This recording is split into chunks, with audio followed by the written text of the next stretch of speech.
Tere, mina olen Pille ja olen Konguta kooli õpetaja.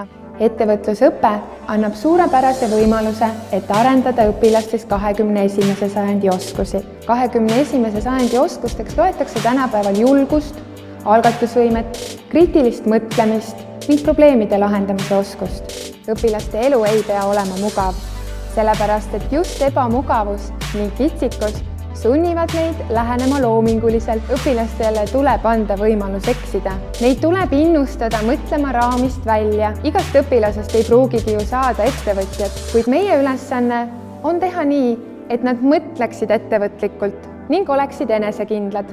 Ettevõtlusõpet peaks õpetama koos spetsialistidega. Oleme väga palju kasutanud Tagasi kooli algatust ning läbi selle kutsunud kooli väga inspireerivaid oma ala spetsialiste, kes on aidanud õpilastel mõista ettevõtluse ja ettevõtja sisu natukene sügavamalt. Ühe Tagasi kooli saadikuga õnnestus meil teha isegi õpilastele virtuaalne aktsiamäng, mille kaudu õpetada neile investeerimist. Läbi selle õppisid nad tohutult. Õpilaste kaasamine õppeprotsessi võib anda hämmastavaid tulemusi.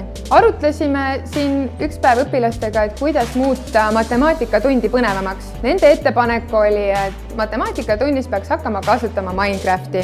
Nad panid paika struktuuri, mille järgi seda õpetada, uurisid välja, miks seda õpetada ning tegid õpetajatele videokoolitusi. Õpilaste ettevõtlikkust tuleb märgata ning seda ka tunnustada. Õpetaja peab olema raamidest vaba ning loominguliselt tähelepanelik ning kindlasti ka julgustav. Õppimisel ja õpetamisel pole piire. Seda saab teha kõikjal ning igal ajal.